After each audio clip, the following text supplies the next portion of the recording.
OMG! Kaya pala na bankrupt kaawa-awang Pinas kinurap ng malaking ulo. Greco Belhica nagsalita na. Aba, nagkurap-kurap. Ano na naman yung kurap na yan? Siyempre, itong balitang ating matutunghayan ngayon ay nagbula kay Balitaan ng Bayan TV. At ilalagay ko sa description box ang link ng channel ni Balitaan ng Bayan TV para maging updated po kayo sa mga balita na kanyang inihahatid sa atin. At syempre, ito po ang inyong lingkod na si BT na magbibigay ng reaksyon at komento dito sa video na ating mapapanood ngayon. At syempre, sabay-sabay nating panoorin ang laman ng video na hatid sa atin ni Balitaan ng Bayan TV at bibigyan natin ng reaksyon ng balitang ito. Pasok! Ay, Balitaan ng Bayan TV. PACC chairman na itong si Greco Belhica, 'di ba, matatandaan natin. Grabe yung pinaglabanan ni Sir Greco Belhica nung time na siya ay taga sa PACC, no? Siya yung itinalaga na chairman ni former President Duterte. Ngayon, medyo meron sigurong napansin itong si Greco Belhica, patungkol po dito sa administrasyon ni Presidente Bongbong Marcos. So, syempre, they can't help but compare again. Okay, ano ba ang mga nangyayari ngayon sa administrasyon ni Marcos? Isa na dito. Ito pansin ito ng mga kababayan. Una, lumalala na naman again itong mga droga, no? Marami na namang mga nangyari sa daan, yung mga snatchers, kung ano-anong mga pagnanakaw, di ba? So, that only means to say na bumabalik na talaga itong lumalala na naman itong mga bawal na gamot na ito. Ayan nga. Ayan yung mga nababalitaan nga natin, di ba? Unang-una, ito, yung mga kabataang nawawala. Di ba? Hindi na bata, upgraded na eh. Di ba dati mga bata lang? Ngayon, pati may mga teenager, meron pa nga matanda, nawawala pa eh. Di ba? Kumakalat yan, pinopost sa social media. Yung mga estudyante, mga bata, nawawala. Siyempre, naaalarma yung mga magulang yan. Dapat yan, masolusyonan yan. No? Yung problema na yan. At isa pa, yung nababalitaan nga din natin, na yung masamang bisyo ay kumakalat na naman. Yun ang nababalitaan natin. Pero hindi siya ganun kainit na katulad ng dati, nung hindi pa presidente si FPRRD. Talagang mainit talaga yun. Talagang kaliwaan ng bentahan, kaliwaan ng mga nagbibisyo ng ganon. Diba? Minsan lantaran na eh. Kulang na lang ilagay sa grocery. Ngayon, medyo hindi siya ganon pero napapansin ng ilan na meron ng lumalabas na namang mga ganon. Yun nga, syempre napapansin nila, tayo ay nag-uobserba din. Syempre, nung panahon ni FPRRD kasi, yung talagang, yung iba is nabawas na. Kumbaga, yung iba nakulong na, yung iba sumakabilang ganun. Diba? Wala na sila. Yun. Medyo nabawasan na. Hindi na katulad dati.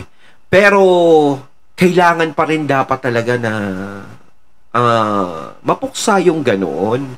Diba? Kawawa naman yung mga kabataan na maaaring mahikayat o mahatak dyan sa masamang bisyong yan. Diba? Pero alam natin na mahirap talaga na mawala yan. Mahirap talaga. Maaaring mabawasan, pero hindi mawawala. Yun yung ginawa ng FPRRD. Nabawasan niya. Diba? Napilayan. Diba? At isa pa, diba? Yung mga nakawan. Ayan. Talagang kahit dito sa amin, nagkakaroon ng mga ganun. Mga nakawan, matatapang na eh. Diba? Wala na silang kinatatakutan ngayon. Hindi katulad dati nung panahon ni Tatay Digong. 'Di ba? Ang daming nangingilag. Siyempre, bakit ba sila gumagawa ng mga ganun? Yung mga pagnanakaw, pagganyan, pang-hold up, ganyan. Bakit? Para saan? Yung iba, siyempre, pangangailangan. Pero mas lamang pa rin yung sa bisyo.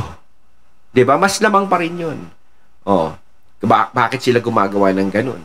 'Di ba? Kaya, iba talaga eh.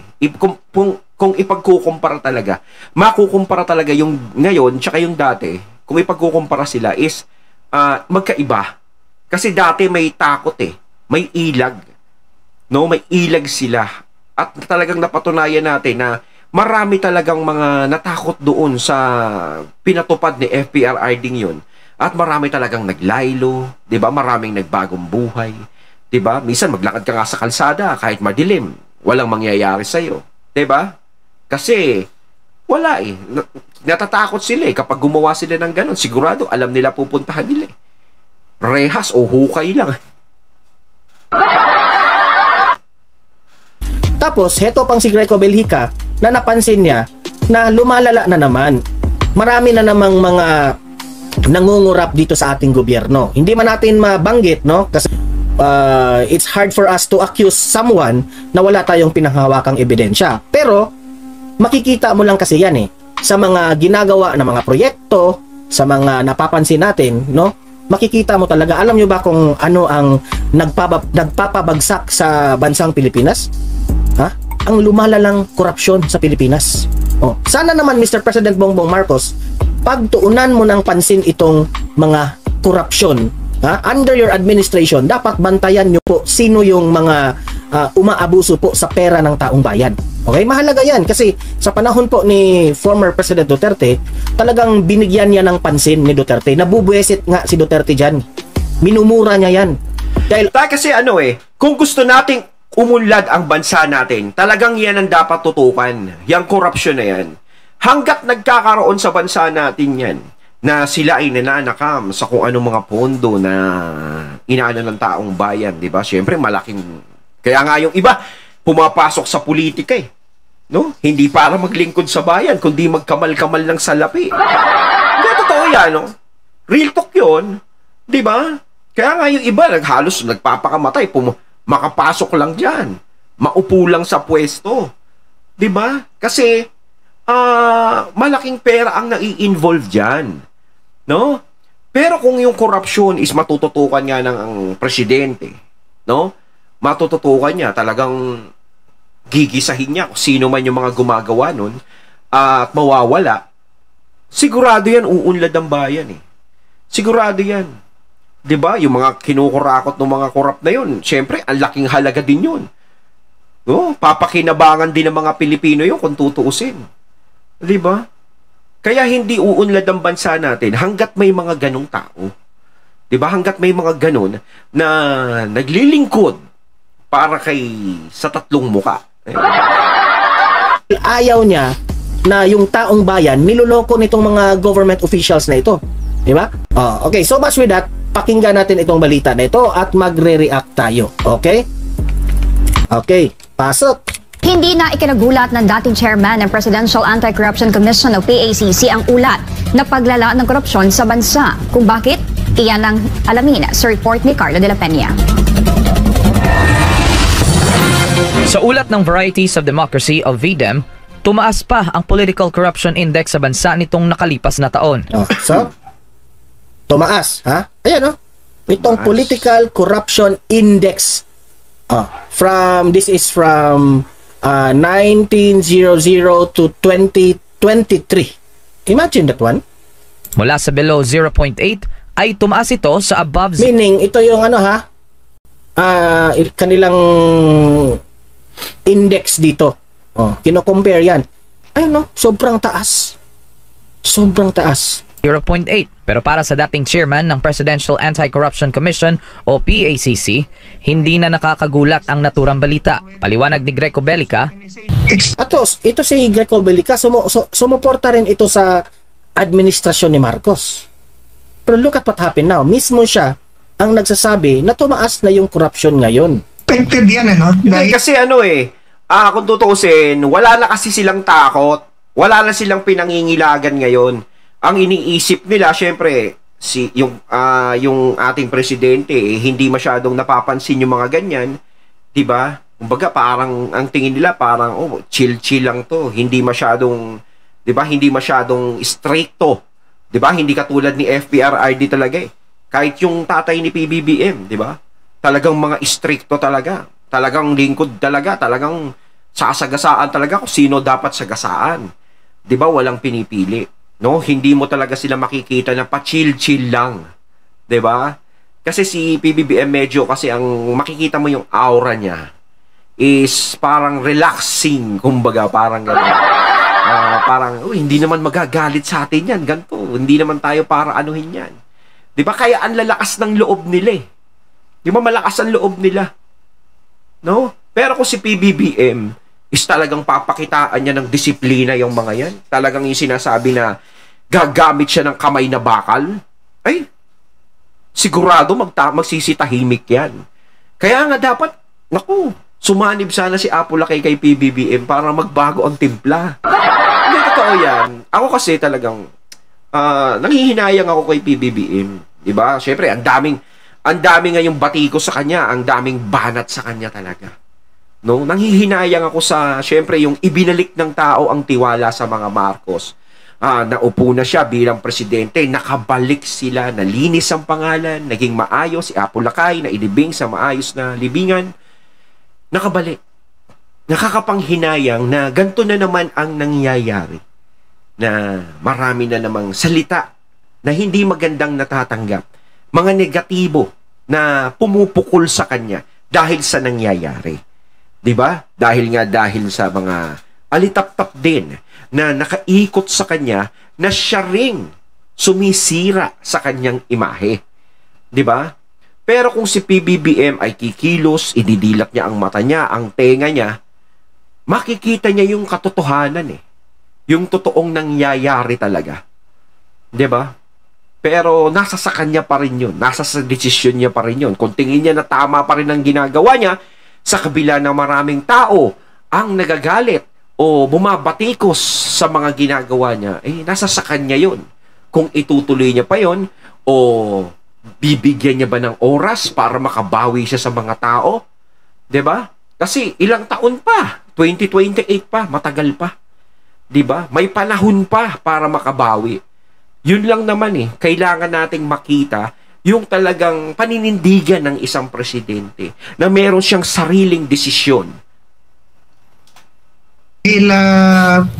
Puno ang balita ngayon. A lot of people are saying na grabe ang corruption ngayon. Wala nang takot yan Walang nahuhuli, walang nag-iimbestiga, walang nag-expose, wala silang takot. Dati kasi, may nag-iimbestiga kasi dati. Itong PACC nga, itong si chairman dito si Greco Bellica, sila yung nagbabantay.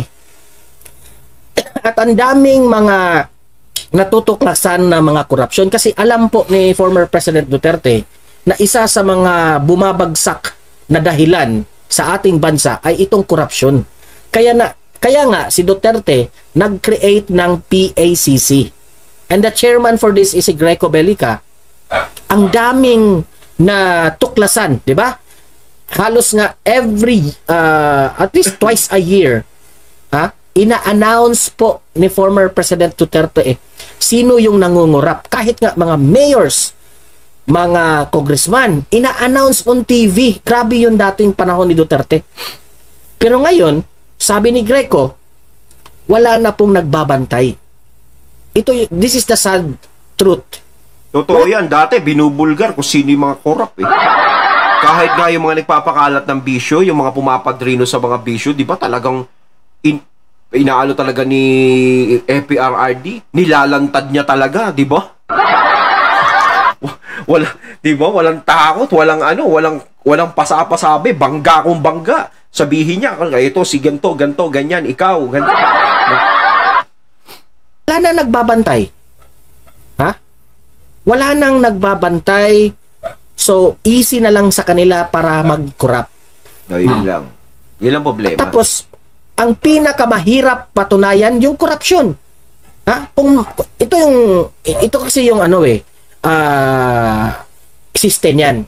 Kung nag-aakusa ka ng someone na nagko-corrupt, mahirap yan patunayan. Even if it's obvious. Pero kung sasampahan nyo siya sa korte, ang hirap patunayan yan.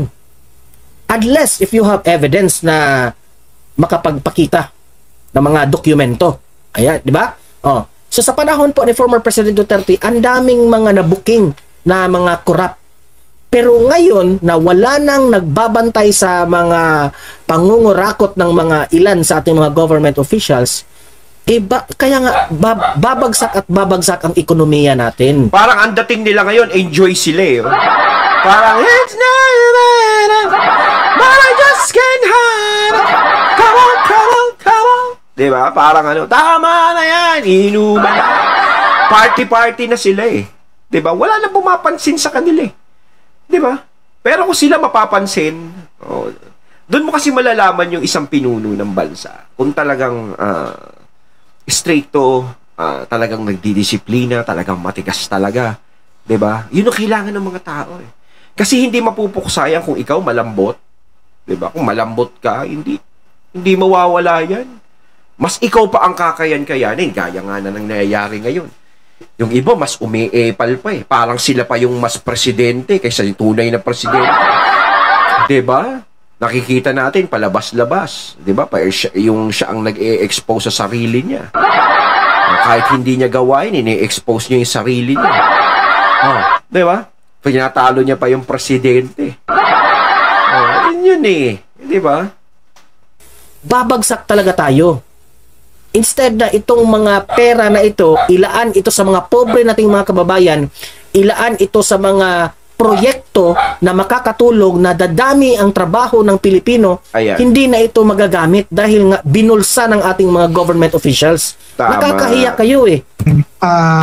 Fighting corruption seems like not a priority in this administration. Not a priority in this administration ang pagbabantay ng korap. Mr. President, mismo ako nang magsasabi, ang taong bayan po, nananawagan sa inyo, Mr. President, na do something about this. Itong mga kumakalat na korupsyon ngayon sa administrasyon mo. Kasi Mr. President, ano ito reputasyon ng Marcos administration yan. Oo. Alam ko naman, Mr. Kasi President. ang iisipin ng iba dyan, kinukonsinte. 'Di ba? Kasi hindi ina-actionan. 'Di ba? Dapat talaga actionan yung mga ganyan. Hindi dapat pinapalagpas yan. Kasi dapat, kung ikaw talaga, 'di ba? Kung ikaw, mahalaga sa iyo ang taong bayan. Kasi yung mga corrupt na yan, 'di ba? Sila kuha lang ng kung ano-ano eh. 'Di ba? Samantalang yung mga kababayan natin talagang naghihirap. Mga kababayan natin yung nagsasuffer. No? Kaya nga sinasabi ko, dapat tumingin din sa baba. 'Di ba? Dapat makita yung kalagayan ng mga tao sa baba eh. Hindi yung laging sa taas lang nakatingin. Siyempre, makikita mo sa kanila, sila maayos sila. Pero ang tanong, paano yung mga nasa baba? Sila yung talagang dumadaing. 'Di ba? Talagang nahihirapan sa nangyayari. 'Di ba? Kapag yung mga corrupt na yan, imbis na makatulong yung pera na kinukuha nila sa taong bayan, sila yung nagpapakasasa. 'Di ba? Maraming magagawa yan. 'Di ba? Pagtulong sa mga tao, sa mga ospital, marami kang pwedeng puno, mga kalsada, pwedeng pagandahin, mga eskwelahan. 'Di ba? Marami. 'Di ba? Maraming maitutulong. Kung gano'n ang isang pamumuno, talagang, mamahalin ka talaga ng mga tao.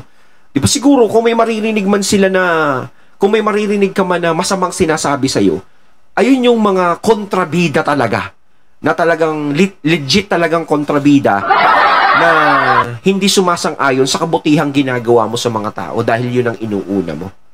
'Di ba? Pero mas maganda na rin, nahayaan mo sila, yung mga ibang politiko na gano'n, na magalit sa iyo sa ginagawa mong pagtulong sa mga tao. Ang importante, ang taong bayan ay natutuwa sa ginagawa mo. 'Di ba? Yun ang pinaka-importante, ang taong bayan. Kasi kahit magalit yung mga politikong yan, kahit ikaw lang mag-isa, kahit ikaw magalit sila sa iyo, pagkaisahan kanila. 'Di ba? At taong bayan na lang ang kakampi mo, mas lamang ka pa rin. 'Di ba? Dahil ang taong bayan ang siyang magdidesisyon kung sino ang kanilang iuupo. Sinasabi ko nga, nasa kanila yung timon.